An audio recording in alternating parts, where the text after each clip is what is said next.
পোনপ্ৰথমে মই কথা এটা কওঁ, মই নিজেই কংগ্ৰেছ পৰিয়ালৰ পৰা অহা, গতিকে কংগ্ৰেছ দলটোক আমি অন্তৰৰ পৰা ভাল পাইছিলোঁ। কিন্তু এই ভূপেন বৰা ডাঙৰীয়া যেতিয়াৰ পৰা আহি নেতৃত্ব ল'লে, তাৰ পিছৰ পৰা আপোনালোকে চাব নেতৃত্বৰ প্ৰতি আস্থা হেৰুৱাই ইজন পিছত ইজন নেতা কংগ্ৰেছ দল এৰি গৈছে। আজি অলপতে দুজনকে কাৰ্যকৰী সভাপতি কংগ্ৰেছ দল এৰি গৈছে। তাতকৈ আৰু লজ্জাজনক কথা কি হ'ব পাৰে তেওঁৰ নেতৃত্বৰ প্ৰতি। আৰু তাৰ উপৰি তেওঁ থকা অৱস্থাতেই আজি 2 বছৰ আগত ময়ো এৰিছোঁ, কিন্তু তেওঁ ভূপেন বৰাৰ দৰে ব্যক্তিয়ে আচলতে কংগ্ৰেছটো খুলি খুলি খাই আছে। গোটেই কংগ্ৰেছৰ আজি যিটো দুৰৱস্থা হৈছে, আমি কেতিয়াও নিবিচাৰোঁ বিৰোধী এটা শক্তিশালী, আমি সদায় বিচাৰোঁ যে বিৰোধী শক্তিশালী হৈ থাকক, কিন্তু ভূপেন বৰাৰ দৰে ব্যক্তি থকাৰ কাৰণে আজি কংগ্ৰেছ দলটো উঠিব পৰা নাই। আৰু তাৰ কাৰণে আজি কেৱল কংগ্ৰেছক নহয়, তাৰ লগতে গোটেই বিৰোধী ঐক্যটোকে শেষ কৰি পেলালে। এইটো হৈছে এওঁলোকৰ ৰণনীতি। গতিকে এওঁলোকৰ নিচিনা নেতাই কিহৰ সুপ্ৰিম ছেক্ৰিফাইচ কৰিছে মোক অকণমান বুজাই দিব লাগে।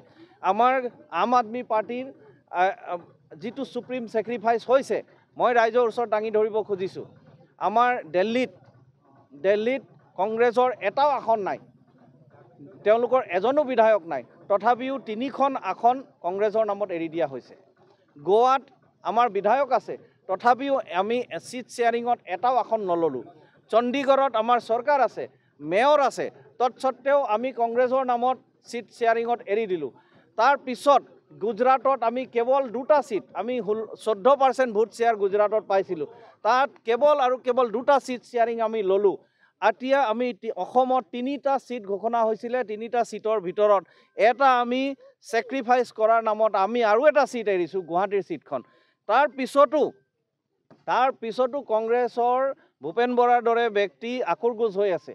তেওঁলোকৰ এই যিটো মানসিকতাৰ কাৰণে তেওঁলোকে এই কংগ্ৰেছ দলটোক শেষ কৰিবলৈ লৈ আছে, লগতে বিৰোধী ঐক্য শেষ কৰিবলৈ লৈ আছে। এই কথাটো কিন্তু আমি ৰাইজৰ মাজত লৈ যাম, ৰাইজক সজাগ কৰিম। সুপ্ৰিম ছেক্ৰিফাইচ কোনে কৰিছে? তেওঁৰ ধৰণৰ নেতাই কৰিছে?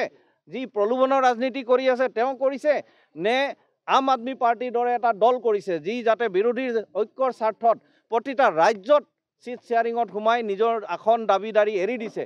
অসমতো 3টা চিট ঘোষণা কৰাৰ পিছত এটা চিট এৰি দিছে। ইয়াতকৈ আৰু কি ছেক্ৰিফাইচ কৰিব লাগে ভূপেন বৰা ডাঙৰীয়াই ইয়াৰ উত্তৰ দিব লাগে বুলি মই ভাবিছোঁ।